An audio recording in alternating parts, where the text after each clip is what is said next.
right. I ran my first YouTube ad in 2016. And that was right when TrueView for Action came out. If there's any YouTube advertising nerds out here. But a lot has changed in the platform and the way users use it. But you know what hasn't changed? Most advertisers, most DTC brands still suck at YouTube. So I hope to fix that for you today. It was true that people didn't understand YouTube then, and largely brands don't really understand YouTube now either. But I'm going to show you 7 ways you can start to scale with YouTube ads. And YouTube ads are having a moment right now. Like the bigger brands that I talk to, Grunes and Ridge being a couple of them, they're leaning in hard to YouTube. The time is right to invest in YouTube. But part of what I want to do is frame this for you. How do we approach it? How do we think about it? And by the end of the day, I think you're going to have a pretty good roadmap for where to go from here. We manage hundreds of millions in ad spend annually. Work with some great brands like Native and Arctic and Dude Wipes and Jones Road Beauty, Baseball Lifestyle, and many, many others. And then I run a team of about 45. We're scrappy. We're a performance marketing agency. We won some awards. I was going to introduce my OMG Commerce team, but I don't think there's any of them in here. Oh, no, Jonathan's in the back. I see Jonathan. So, yeah, Jonathan, wave. If you see somebody with an OMG Commerce shirt, that's my team. Any technical question you have about YouTube, please grab them. I think they've heard my talk now a whole bunch of times, so they're like, hey, we're going to just hang out in the lobby, and they're helping people check in as well. But, yeah, really excited to dive in here. I want to get an idea from the audience. So how many of you guys are not advertising on YouTube now? This is a no judgment zone. How many of you are not advertising on YouTube? Hands up high. It's not a huge part of the audience. That's interesting. How many of you are advertising on YouTube, but you're like, I don't know if it's working. I'm doing some stuff. How many of you feel like, hey, I'm smashing it on YouTube right now? Like running it, profitable, couldn't be happier. That's 0 of you. Okay. I mean, honestly, like I think this is like a key to getting better. I legitimately am excited to come here and learn. Like, this is what I do and talk about all day, but getting to hang out with some of the YouTube product people, I will learn something today. I'll pick up something new that I can then apply with the team. And this is also what I want to say about, I love YouTube, I love video. I started as an SEO guy, then started doing TV, and then YouTube was like all the world's coming together. But ultimately, I'm a marketing junkie first. Like I like stuff that works. I like marketing that drives new customers and that propels a business forward. And so that's really what this is all about. But here's the deal. Here's why there was no hands raised for those that are smashing it on YouTube. YouTube is misunderstood, right? How many of you guys feel like you're crushing it on Meta, though? Maybe depending on the day, right? Depends on what Zuck is up to today, right? But I think what happens with YouTube, a lot of people bring a meta mindset, right? A meta creative mindset, a meta campaign mindset, a meta measurement mindset to YouTube, and it just doesn't work. It just doesn't work that way. If that's the way you're approaching it, you will be disappointed, and you will either give up or just say, YouTube's going to be a couple points of our ad budget, and you won't do much beyond that. And so, going to change that today. So what is YouTube? Mike did a great job of kind of setting things up. I think, though, in a word, YouTube is trust in these specific areas. And this is really interesting. How many of you guys are on TikTok Shops? TikTok Shop? Yeah. Long live TikTok Shop. And a lot of brands I know that have really scaled their business there. What's interesting is that users say, 98% of users say they trust YouTube creators or YouTube influencers more than any other platform, right? Which kind of makes sense. There's still an element of YouTube where it's like, I am following this creator, I'm a fan, I'm consuming their content, I love this creator.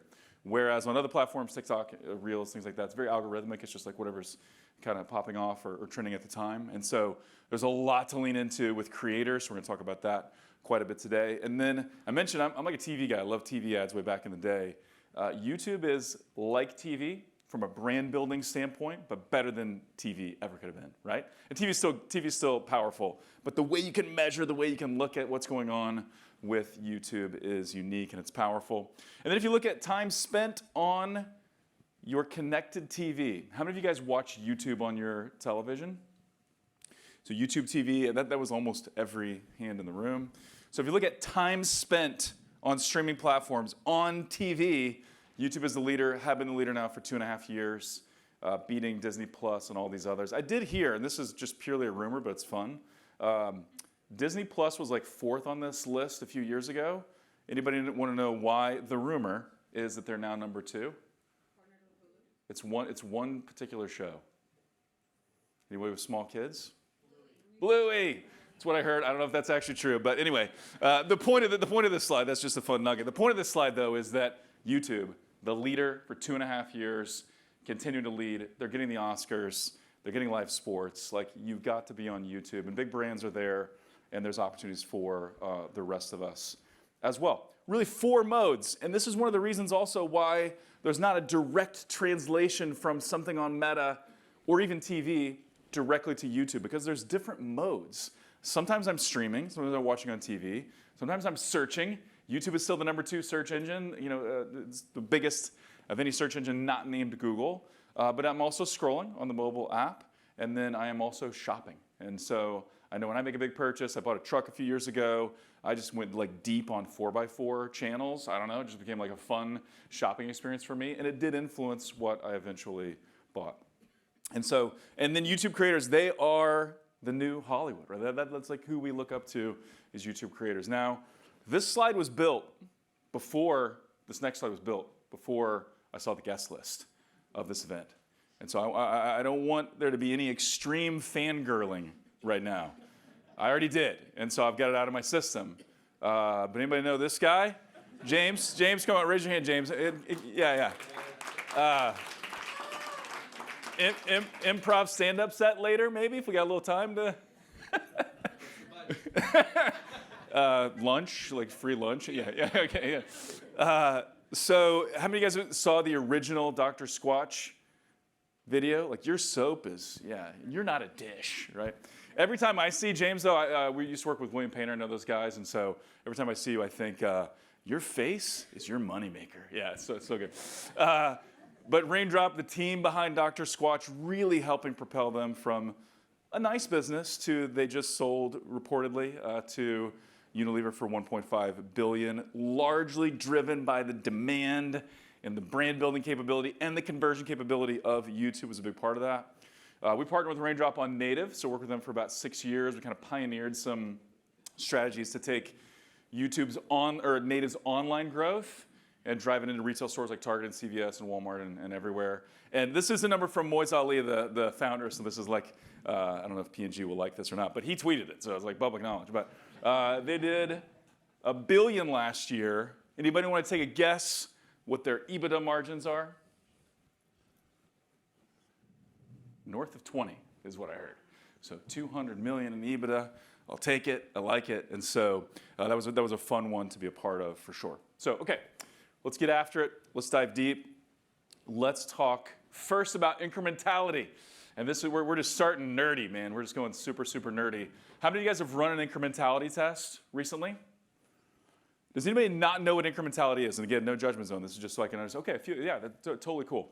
I was at an event in Miami a couple weeks ago, and like nobody raised their hand. Nobody knew what incrementality was, which is fine. This is kind of the new thing in marketing. It's not necessarily new, but the way we're measuring it and thinking about it is new. The idea here is to try to understand what was the real impact of this ad. Like if I'd shut this ad off, if I never ran it, what would happen to my business? And so, because everything's wanting to take credit, and there's in-platform and MTAs and all kinds of stuff, but like what's the truth of what actually worked if we can handle the truth? And so we'll see if we can. So this is the real impact of ads. And so it's like, hey, what would have happened if we did not run these ads? So I'll give you kind of a bit of an example to think about this. So if we run anybody still prefer to shop in store, or you like to shop in store and online? Yeah. I'm still an online guy, but I like to visit stores. It's fun. So let's say that we run a retail shop, okay? And sales are up this month. So it's a good month in our brick and mortar retail store. And so we're asking the question, why? Like why is our sales so good? Why are sales up? Well, it could be we're running a sale. We had a sales sign up on the window, like as the doors you walk in, and some sales signs up in the store.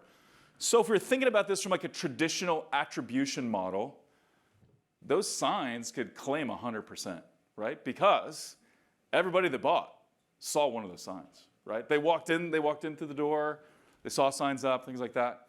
Now, what's interesting is that there probably were some people that were just hanging out in the store, and the sale signs did tip them over the edge and they bought, right? But a lot of people, they were going to buy anyway, or they maybe didn't notice the signs, right?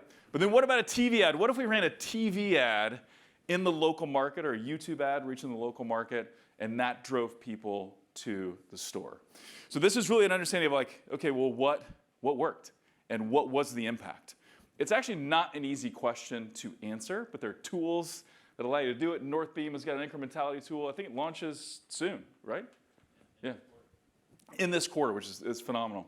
And so we'll talk about a few things. Branded ads, I'm a Google search guy, have been for a long time. But here's the deal. For a lot of brands, if you turned off branded search, I may get quickly kicked off the stage, I'm not sure.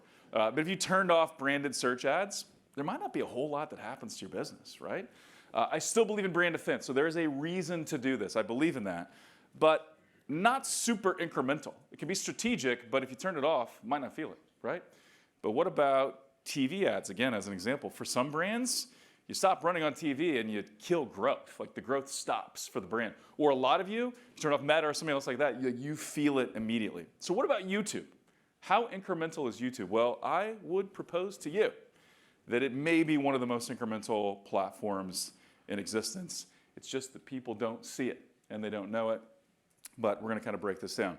Now, I'm going to break down a study for you, but the impact or the results of that study showed that whatever you're seeing in platform, in Google Ads, the real results, the real impact, are probably on average about 3.5 times better than that, right?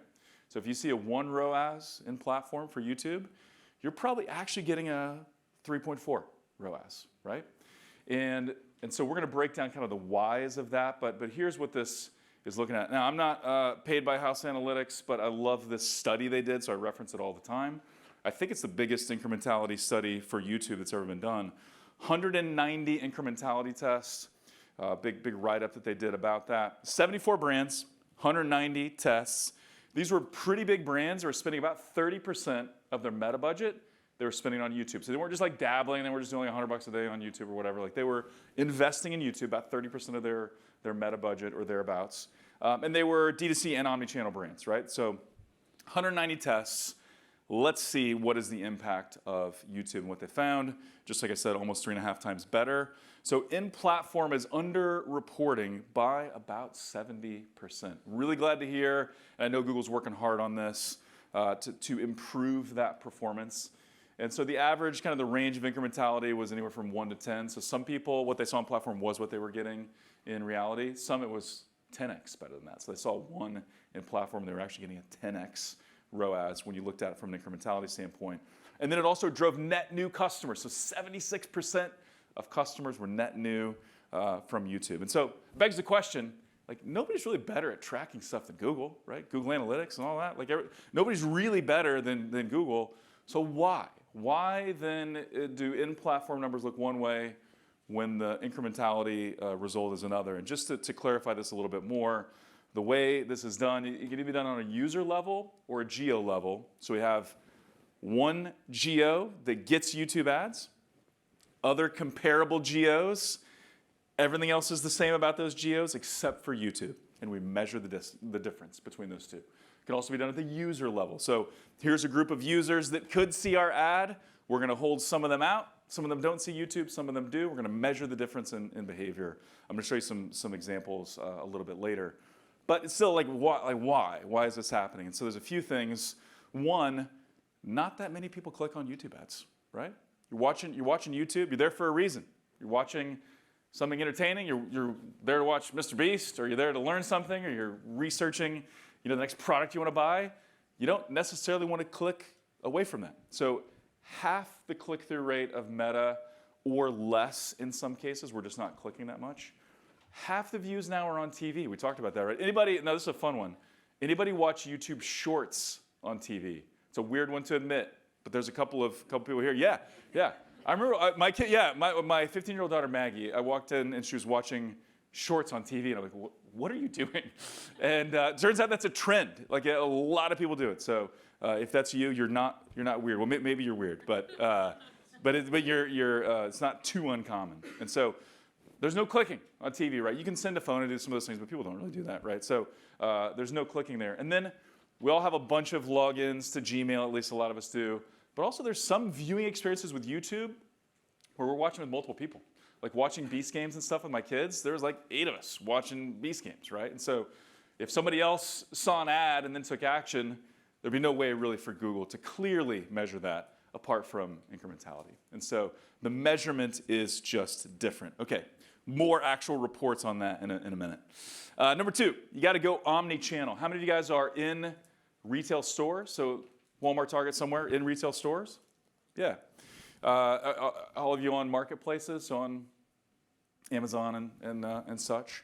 So here's what's interesting. There's going to be a point in time in your growth where you're going to need channel diversity, which YouTube is here to provide that, but then also distribution diversity. It does unlock new levels of growth.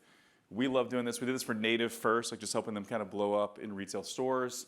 Now we've launched this for a number of brands, one of them being Arctic.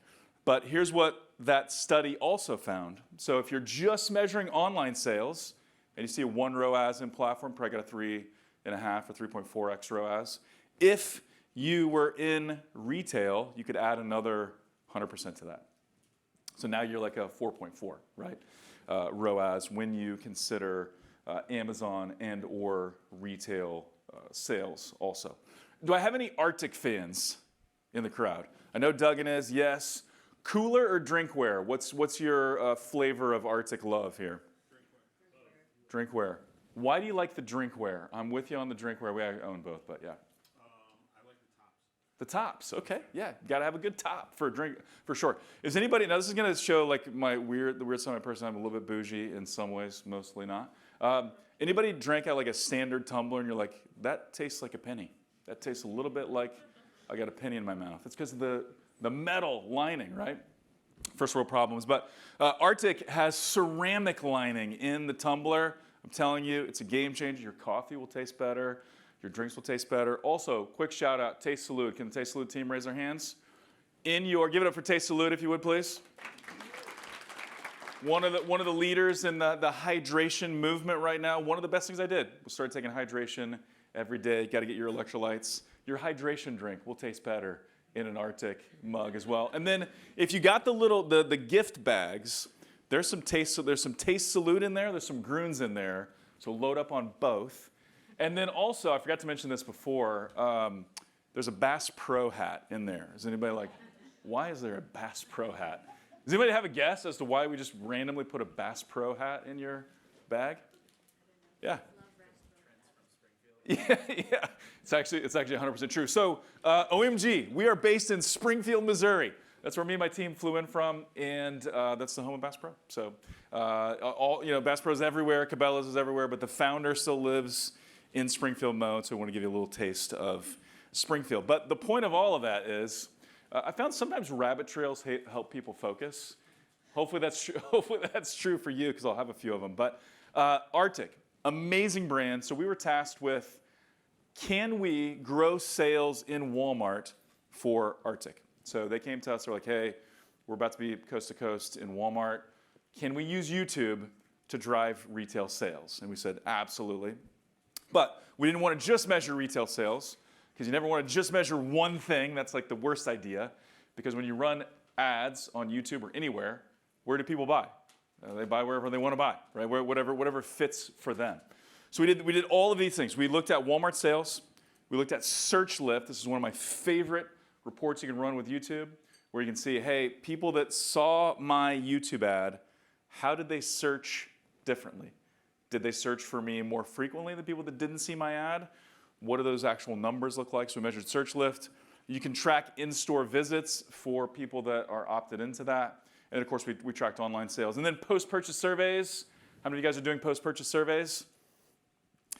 You got to. And as things become harder or just different to track online, post-purchase surveys are a source of truth. They help kind of round things out, so you got to do that. So we did for Arctic, so this will also kind of frame this incrementality look. So we did an analysis of the US. We looked for markets that had high category demand, meaning people were looking at wheeled coolers at the time, but people searching for wheeled coolers, so over-indexing or just higher than average searches for wheeled coolers, but lower than average knowledge of Arctic. So people that were looking for coolers didn't know Arctic. So we chose these markets, chose 16 of them, and then we chose 16 markets that looked almost identical. So, Midwest city, 2 Midwest cities, one that we ran YouTube in, one that we did, and then we compared the results. And so a couple things we saw. Let's talk search lift first. We saw 230% lift on mobile devices. So people that saw the YouTube ad searched 230% more for Arctic than people that didn't see the ad. So that's one of the most direct behaviors that people engage in. They see the ad, they like it, they don't click because they're watching something, but later they go search on Google. And so 231% lift on YouTube search. And then here's a couple of looks. So we did kind of a comparison of how did Little Rock do compared to Little Rock before YouTube, but then how did Little Rock do compared to its matched market set. But it was up 44%. And then I just put Springfield, Missouri in there because I do think that was all me. Or rather, all my wife. I think all of that. 17% lift, it was us. We bought like 1,000 coolers or something.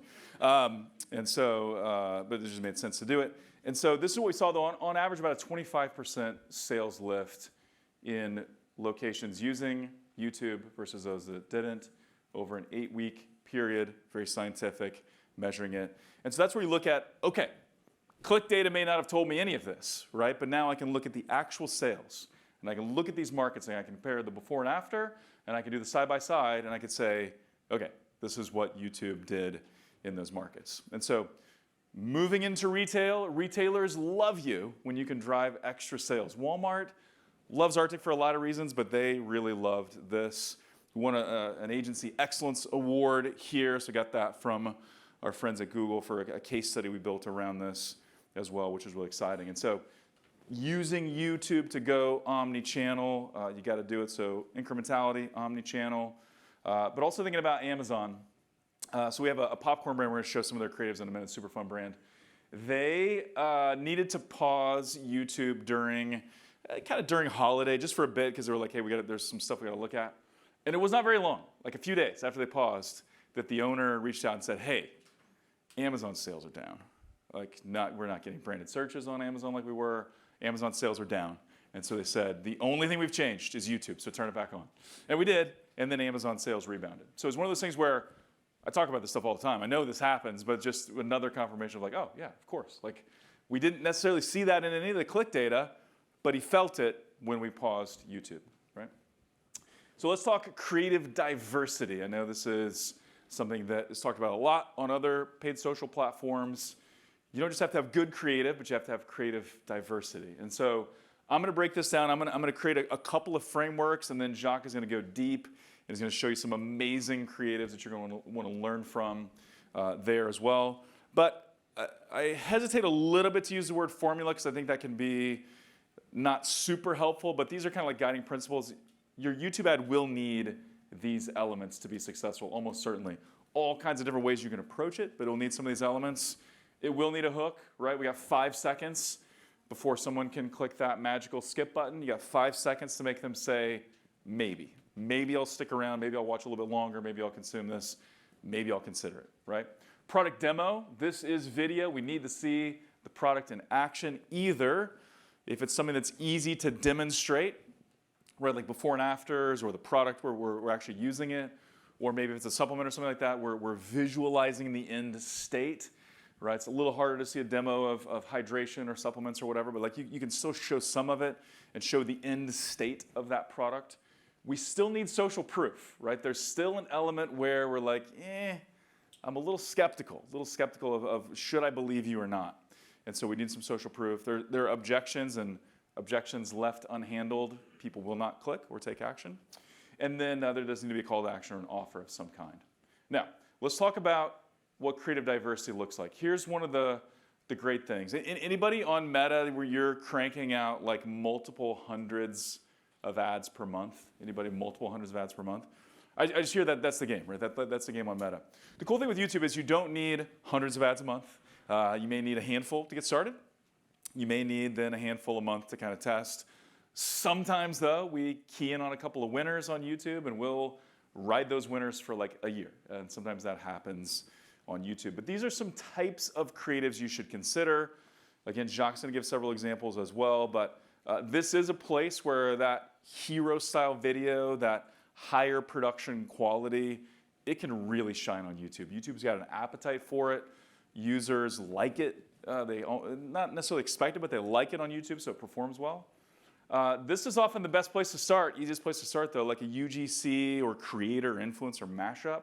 Show some examples there where it kind of blends authenticity with a little bit of polish. That works really well on YouTube. And then top social ads. So we almost never did this in the past. We are doing it some, but you can take your top performing meta ads and translate them over to YouTube. However, most of them will fail, right? Most of them just will not work. And so anybody tried that and experienced that? Like I moved my top meta ad over and it sucked. I'll show you why, but I'll show you which ones you can move over. And then new concepts, explainers, demos, things like that. So let's break down a couple of these. So this will be kind of an interactive part. I want to kind of hear your thoughts here. But this is one of the ads that really crushed with Arctic. This is one creator, just one influencer. We're going to watch this and then we'll talk about it. This is the 65 quart ultra tough Arctic cooler, and I actually put it to the test in quite a few fun different ways. And this thing is ultra tough. I am April Wilkerson, and I'm a builder. I am always running and gunning, whether it be in my work or in my hobbies. And I put a high value on function, durability, and high quality. And that's why I resonate with Arctic here, because they are overbuilt, but not overpriced. We ran different variations, so that was a 30, we ran a 60, ran a 90. Really a great ad. What did you like about that ad? What resonated with you from that ad? Action? Yeah. She's chucking this thing off of a deck. She's parking her F350, not even a 150, it's a 350. Parking it around on that thing. Yeah, what else? What else did you like about it? Authenticity, yes. So anybody watch Home Improvement from the 90s? Old show, right? But like Al Borland, Tim's assistant, I'm like, she is the female version. Whatever she says, I'm like, I believe you. I don't know. I trust you. Whatever you're saying, no resistance. I'll buy whatever you're talking about. So yeah, you trust it, you believe it. Anything else? It's got a good pace to it, doesn't it? Like you're not like sitting around getting bored. One of the best things to do if you're previewing a YouTube ad before you run it is, are there any moments when you start to look at your phone? Like if you're watching on a computer or something, or if you're showing it to your friends, is there any moment where they start to like do something else? Because it happens. And I've noticed that myself. Like I'll be watching an ad for a client and then I'm like, oh, I got distracted. I started looking at something else. And then you know, like that's not good. That's a part of the ad that we need to fix. So there's a good pace here. All right, I'm gonna show this one as well. This is a brief one. This is kind of a brand anthem video, so we'll watch this one as well. What do you love about being outdoors? Lighting the barbecue? Hitting the trail with a few friends? Cheering your team on at the tailgate? However you spend your time outside, Arctic is made for it. Made for real-life adventures. Made for real-life budgets. Made with quality materials and innovative designs that lock in the cold. Engineered the right way. Built to last, never ever overpriced. So this one was important as we looked at driving sales to Walmart. It had the Walmart tag and stuff there. What'd you like about this ad? Felt more like a TV ad, yes sir, in the back. Yeah, compared to the last one, it's very easy to see how Arctic would fit into my lifestyle. Yeah. It's moving fast, but basically any scenario you're looking at, you're just hanging out in the backyard, you're going to the river, doing something, camping, whatever, you're gonna find it fitting, or if you're just in class or in the library, there's a girl with a cup, there. Yeah, it's gonna fit into your lifestyle. The product is the hero of that video, but it's also fun, and it moves fast, and it makes us want the product. So those styles work, right? This is kind of the hero style. Josh's gonna show you a ton of examples in a little bit. The single influencer works well also, but then you can start here. And this is often the easiest place to start because a lot of you guys have social ads, right? So this is one for native. This was actually not their biggest product, but I just love this example of an ad. So I'll play at least the first part of this. Native's moisturizing lotion helps my skin to feel so hydrated and smooth. I just love the fact that it keeps your skin moisturized all day. With a new and improved formula, And I just love how rich and creamy the formula is. they provide a deep hydration with a lightweight feel. It's just super hydrating, but also lightweight and sinks into your skin super fast. So you kind of get the idea. What did you like about that ad? It scratches my ADHD brain. Yeah. There's like that whole TikTok thing where there'll be Yeah. 3 videos happening at once. Yeah. But it scratches that. I'm like, Scratches the ADHD brain. Also, give it up for Spencer. He's taking our photos today. So, good life lesson. He's taking photos. He's learning as well. Like he's like filing stuff away. Like, hey, I'm going to take this home with me. There's lots of movement. It's not overwhelming movement. We've seen some edits, and you've probably seen them too, where you get them back from an editor, and you're like, I don't know where to focus. I like it. This is too much. But this actually does a nice job. Like it's enough where it's like, hey, I'm paying attention. There's that panel that shows like the branding of Native, and you're like, okay, I know who this is. It looks good. I see different hair types, different body types, different skin types. So I'm like, okay, I'm going to see myself likely in this ad if I'm in the target market. And so here's a kind of a variation of that for Tige. This is a men's skincare line. This is why you'll still be single in 5 years. It's because you dramatic. don't take care of your skin. Most guys treat skincare like an afterthought. Rinsing your face with water, using the same soap for your face, body, and who knows what else. But it's actually wrecking your skin. You need an actual system. It's simple. Healthier skin, fewer breakouts, more confidence. I use Tige Hanley because it's a simple, effective system that works. No extra fluff, no... So you get the idea. What did you like about that ad? And selling skincare to men is hard. It's really freaking hard. Because you either don't want to use it or you don't want to admit that you're using it or something like that. So yeah, what did you like about it? The hook. That's why you'll still be single in 5 years, right? There's another one where this guy, this is why you're ugly AF, which was a little, I was a little intense around. I was like, I don't know, but actually it worked. It worked for the demo. But yeah, so it's like, hey, let's take some creators and let's string together a narrative. Let's tell a story with them. Yes, sir.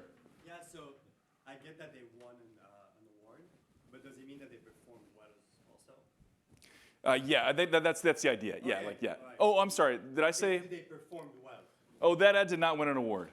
Oh, okay, because it says winning ads. Okay, but the one before. Winning like cash. Yeah, like we're winning the sales here. Yeah. I was like, wait, what award are we talking about? Yeah, okay. Totally get how that's confusing. Yeah, that ad did not win a single award, but it did drive sales, and like it got people to buy, which is the main thing. That's the award that I want, right? Like that cash register ringing. So this is one. This is like one of the great examples, I think. One, because I love it. I'm a popcorn fan. I love this product. But this is like looking at, okay, if we take some raw, some mashup videos, we get some dynamic videos from Raindrop, like we put those together and they work in concert together, very powerful. So this is kind of a mashup. We launched with this. I had no idea popcorn could get that good. I have something for you to eat. It's called Opo Pop. Oh, beautiful. Step right up. There you go. My Let her rip. It's just so cool. Opopop, where every kernel is individually wrapped in flavor. No more half-flavored popcorn. How good can it really be? It's just popcorn. I have weird flavors like Cinnalicious, Fancy Butter, Pickle Monster. That one sounds good. Wow, you need to try this popcorn. Opopop.com, you win. Realize we probably should have brought some Oppo Pop. It's about snack time here in a little bit. But that ad, what did you like about that ad? perfectly explain how it was different. Yeah, flavor wrapped kernels, right? This is a different popcorn experience. Yeah. Makes you want to have popcorn? Yeah, me too. Yeah.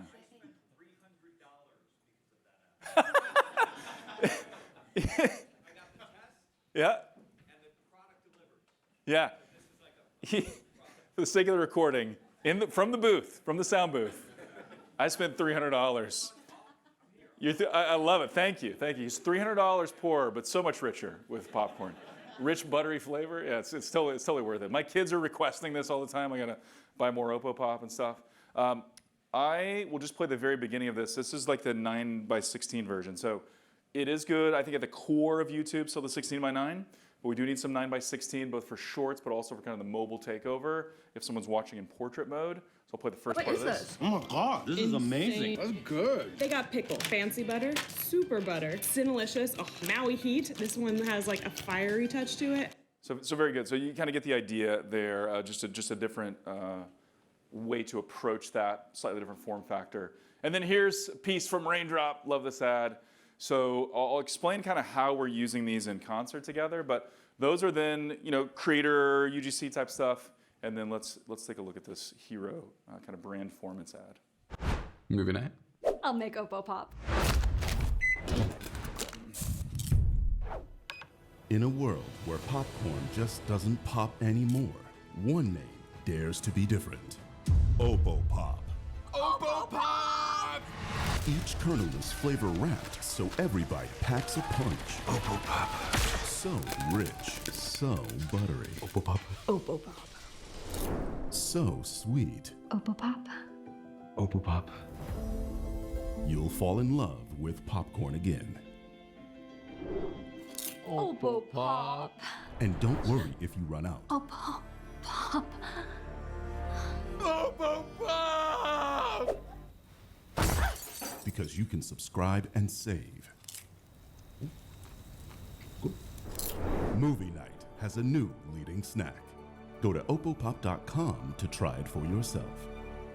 It's well done. Give it up for the Raindrop team. We got to give them a hand there. Yeah, it's so good. I love the little Easter eggs too. The Wall Street Colonel. Come on, that's pretty good. The name of the campaign too is also A Star Is Corn. Is that right? So I saw that I think from you, Donovan, which was great. But so the way we're kind of using these, and this is kind of how this kind of ties together.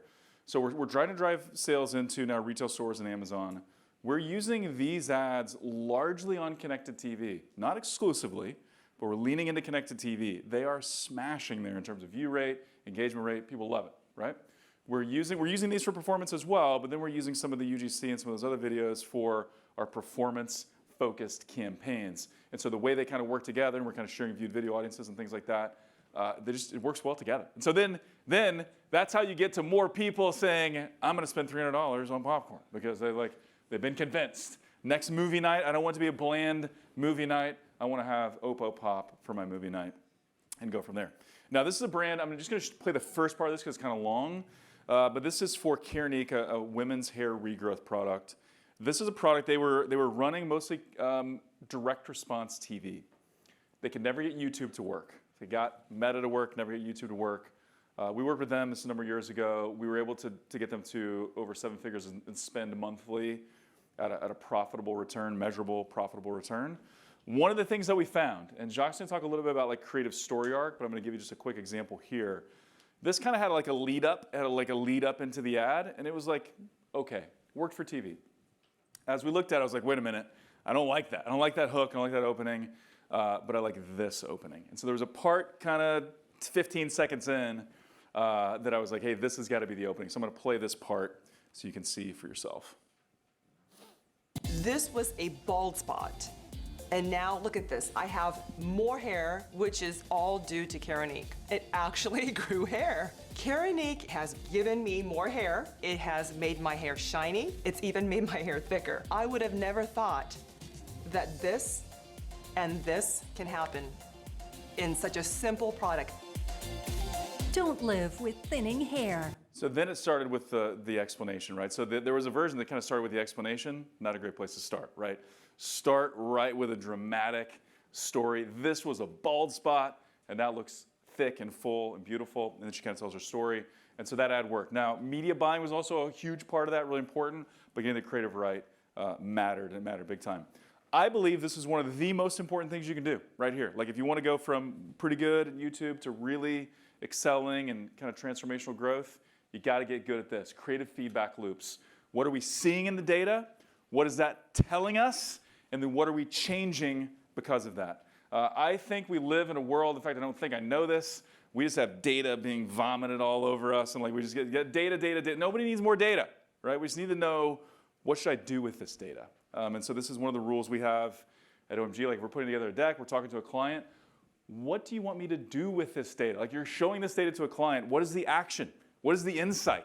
What does this mean? Not just a whole bunch of data. And so there are really kind of 3 main areas we're going to tweak as we look at performance Do we need new hooks or new angles, like to open the video, like we saw with Karanique?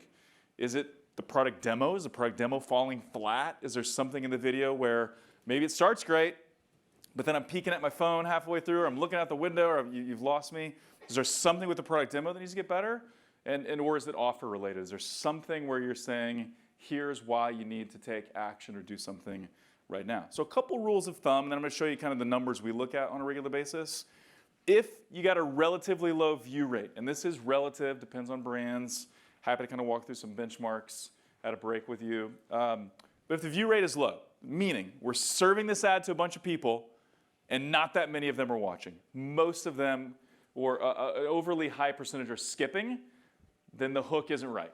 The hook is not quite there. Could be audience as well, maybe you're just targeting the wrong person, but likely you need to go back to the drawing board with the hook. What if people are watching it? What if they're watching it, but they're not clicking? So view rate's good. People that get served the ad, they watch it, but they're not clicking. And I know I just said not a lot of people click YouTube ad, and that's true. Again, this is relatively speaking. So are they not a relative number clicking on the ad? That's likely product demo, but yeah, go right ahead. Yeah. Just a quick question. What is a good view rate? Great. Let's just talk about that. Yeah, not a slide, but I'll just walk through it with you. So there's a few places to look, but if you're running in-stream ads, that's the bulk of where you're going to find success with YouTube. So those are the pre-roll, mid-roll, skippable ads. Really, the number we should care about is return, or if there's incrementality and stuff like that. But if that view rate dips below 20%, you got problems, right? There's an issue with you're targeting the wrong person, or more likely, it's just a bad ad, right? So for in-stream, usually in the mid-20s to mid-30s if we're running a performance campaign. So that would be demand gen campaigns. That's where we're telling the algorithm, go find me new customers at this target ROAS or target CPA. And if that view rate's not in the mid-20s to mid-30s, you probably got some problems. It could be low 20s and still work, but in that range is good. If you're running on TV, it needs to be like 50 or higher. It's just harder to skip on TV. People are just watching, kind of chilling. So if you get like a 30% view rate on TV, your ad sucks. Yeah, go ahead. Sorry, my question was how long should a person watch the video for it to be like, okay, even though too many people are watching it, but what percentage of the video should I watch for it to be like, okay, this? Because many people after the hook, right, they immediately click or they immediately leave. It's a great question. So how long should somebody watch a video? I'll share a couple things really quickly.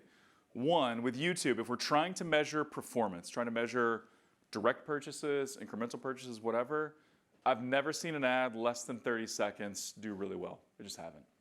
Great for views, great for reminding of things. We ran some shorter ads for Arctic, but it was like to reinforce. So longer than 30 ads for the ad you run, you got to do that, right? Some people look at what percentage of the ad did they view. Ultimately, I don't really care about that. But what I do want to see is how long did they watch? And I know they may be like, well, what does that mean? Well, if I'm running a 90-second ad, they may watch 30% of that, but that's 30 seconds, right? They may watch 30% of a 30-second ad, that's only 10 seconds. Like that extra time engaging with the ad is really important. And so I'll show you a sheet that we built. This will be for an actual client, so I'll grade out and stuff on like who it is. But I do want to look at, and there's a great stat called average watch time per impression. That's a stat that will kind of blow your mind. If you think about like whatever the average is on Meta, a couple seconds or whatever, like we've got some ads, some raindrop ads, some other ads where it's like 30 to 40 seconds. Average watch time per person we show the ad to, which is kind of mind-blowing. And so I would look more at that. How long are people watching rather than like some percentage game? Because then you'll always be like, oh, well, this short ad had a higher percentage. I want to look at how long is someone watching. Yes, ma'am.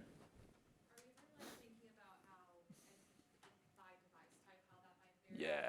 When I'm watching YouTube on TV, I rarely skip the ad. Yep.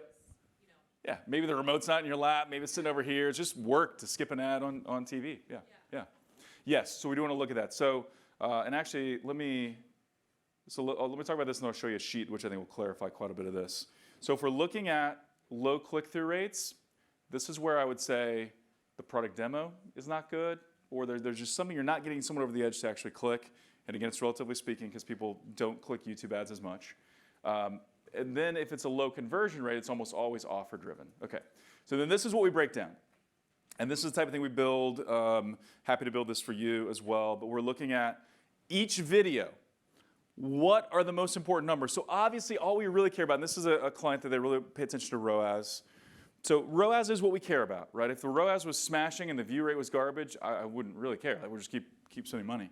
But you see there's a stark difference between in-stream and shorts, right? So in-stream, and you can see like this one, is there a laser? I don't know, doesn't matter. This one is only like an 18% in-stream view rate. That's low, but the ROAS is good. So we're gonna lean in a little bit there and keep doing that. But there's a big difference between in-stream and shorts. So in-stream, 20s and 30s, usually pretty good for conversion-focused campaigns. Shorts, anywhere like in the 5 range is good. Like 5 to 7, great view rate for shorts. So it is absolutely relative. And then on the click-through rate side of things, yeah, anything over a 0.5, it's really good on YouTube. Like again, people just don't click. So you're north of 0.5, you're approaching a 1, like wow, there's something pretty impressive here. But a few things we look at is like sometimes we've got something like that, what was that, 4th one down? Bad view rate, 19%, or borderline bad. Amazing click-through rate. Okay, so like there's something in the hook that's not quite getting people to stick around, but if they do, they're clicking. So now let's rework the hook on that, right? Or advise the team like, hey, this hook sucks. Like we gotta fix it. But then you can see kind of the duration of the ad there. That's column O, and then how long people are watching. So again, this is average watch time per impression, but there are several of these that are in the 20s or 30s, right? Which is just, you won't find that on any other platform other than maybe Apple Oven where they force you to watch it or whatever. But people are engaging with these ads. And so that's one of my favorite metrics, is the metric that we talk about a lot with Raindrop. Like, hey, this, and we've seen some, I'm trying to remember which some of our top ones were, about 45 seconds. 45-second average watch time. It's crazy per impression. And so people just love some of these ads. And you have so much more opportunity to convince them, to sell them, for them to remember you, for them to search for you later if they engage a little bit longer. And so, but this is the type of stuff you need to be feeding to your team so that you know what to iterate on next, know what to tweak next. And so this data is all there, but it can be overwhelming until you look at it and say, okay, well, this is what we're going to test next because of this. Great. Any other questions? Did that answer the questions pretty well, at least? Okay, awesome. All right, great.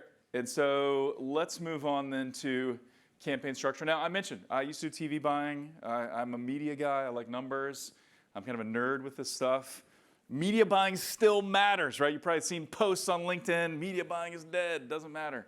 Great post for getting engagement on LinkedIn, no doubt about it. And no offense if you've posted that. But the campaign structure does matter, right? We can take a good creative and give it life and give it fuel, or we can squash it, right, with our media buying approach.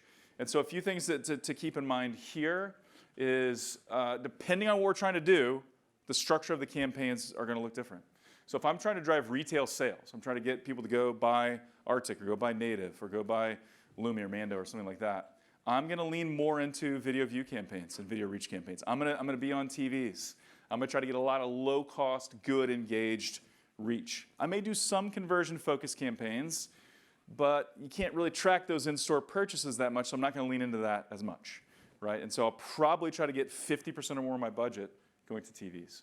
If I'm looking at overall lifts, I'm almost equally interested in online, Amazon, and in-store, then it's going to maybe look a little more like this, where I've got more focus on conversion campaigns, those where I'm bidding for a conversion. But then I'm going to do some view-based campaigns as well. We actually were fascinated. We're talking to a big brand. They spend like $3 to $4 million a month on Meta. And we found it's just so hard, even like you put a lot of exclusions on your YouTube campaigns, it's kind of hard to get out from under that shadow. Because if you lean into conversion-focused campaigns, I think the algorithm's just like finding people that are kind of engaged, right, even if they're new. And so we're having to lean into view-based campaigns here to reach net new people. And we'll see bigger brands doing that, right? Like you've just got to invest in how to reach net new, incrementally new customers. And so then if it's kind of D2C sales, we're mostly leaning into demand gen campaigns. Okay, great. Real quickly here, if you want to go from TikTok or Instagram Reels, I mentioned before, most of those ads won't translate. They just won't. But if you want to do this, and we've actually seen this working more recently than ever in the past, you gotta think about a couple things. Like these ads, just fun, but they're not going to drive conversions. Good burnouts with an article. This was great for views. Doesn't really drive conversions, right? Here's a quick example of native. Native's moisturizing lotion helps my skin to feel so Same hydrated. ad we saw before, just in a different format. So here's the thing you got to pay attention to. If you want to take your winners from Meta or TikTok or wherever and test them on YouTube, this is where you got to start, right? So the ones that do work, they fit this mold. And we have seen more success here. A couple of home-focused products where we take winners from Meta, put it onto YouTube, and they kind of work. But they all fit this. So 30 seconds or longer, voiceover, meaning someone is speaking, whether it's face to camera or just like a voiceover. We see the product in action. Of course, I think most ads have that. CTA or an offer. And then not just thumb stop only, right? Sometimes ads work because they thumb stop and you got text around it to get someone to click. It's got to be, the ad's got to do the heavy lifting. And so if you have winning Meta ads that meet that criteria, I would test it on YouTube, and you may find some success there. Okay, last thing, measure, model, maximize, where you get real nerdy.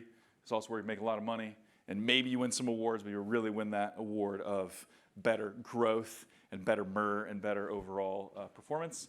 So it's kind of the trifecta of lift that we like to measure. I mentioned search lift, brand lift can be important as well, and then sales lift. So do talk to the product specialists from YouTube at the lunch break about the way kind of lift studies work.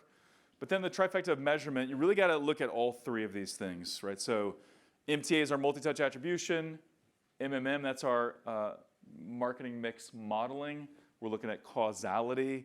As this moves up, do sales move up with it? As this moves down, do sales move down with it? Built on the rule that correlation might not equal causation, but if there is no correlation, there is no causation, right? So that's kind of what this is built on.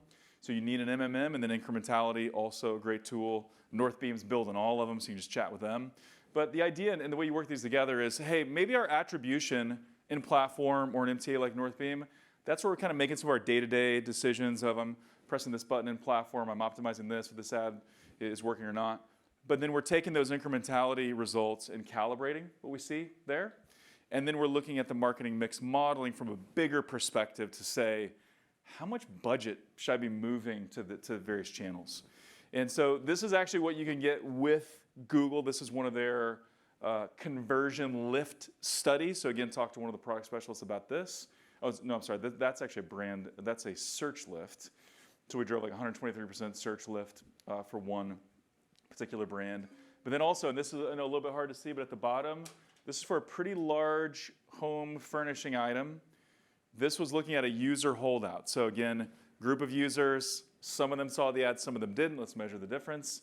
This led to 105 incremental purchases where Google scientifically said, hey, these purchases would not have happened without YouTube. It was about $874,000 in conversion value from those conversions, another view of that. And then this is an MMM. This is a brand that they came to us. They were doing well on YouTube, but they were like, hey, what if we tripled YouTube? And I'm like, yes, that sounds fun. And so we helped them with creative and campaigns and stuff, and we did triple the spend.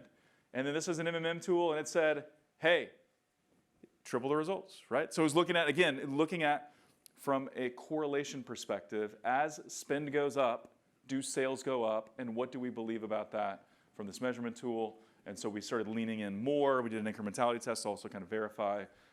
But this is what we got to look at now, right? We got to look at this from a few different perspectives to understand what is really going on here. And so I know this may seem a little bit overwhelming. I think it's also fun. But hey, nothing that's really worthwhile is ever easy, right? So you got to be able to understand this and then dive into it. As I wrap up here, I'm going to turn it over to Jacques Spitzer in a second. There are ways we can help. Love to do a strategic review. Love to kind of talk about YouTube readiness, YouTube roadmap, kind of where are you, how close are you to being ready to push the gas on YouTube. Can help with other channels as well, of course. And then we also offer free service. So I got some clients here where we're kind of running the show for them in these channels. We also have a number of other brands where they've got an in-house team or they've got an agency for a couple different channels, but they say to us, hey, will you just consult on YouTube? Like, will you just come in and help us with YouTube? I actually got a number of brands that are doing big incrementality studies, and they're saying, hey, just like help us. Like help us get this right before we lean into this study. So we do that as well. That's me in my podcast room. I'm not even sure what I'm doing right there, but regardless, if you'd like to meet with me or my team, that will get you to our contact page. And so, hey, the good news is, like, we're just getting started. We do have lunch coming up and a fireside chat and all that. But that's it for me. Thank you so much. You guys were amazing. And enjoy the rest of the day. And then I'm going to do this awkward thing where I don't leave the stage because I'm going to introduce our next speaker. But quickly, again, Channable. Need some feed optimization. Need some AI power behind that. Talk to our friends at Channable, Northbeam. The Trifecta I was just talking about, they can do all of that. So talk to Northbeam. PDQ, this is where, and I'll talk about Jones Road Beauty for a minute. Client, friend, awesome people. They are particular about who they work with, right? And I talked to Cody. I'm like, hey, how do you feel about these guys? You like them? And he's like, I like them. And so they optimize checkout, help you get more money there, personalized experiences, continuously optimizing the checkout in the cart. So talk to PDQ at the break. And then Loop, your subscription product. You got to be talking to Loop, no question about it.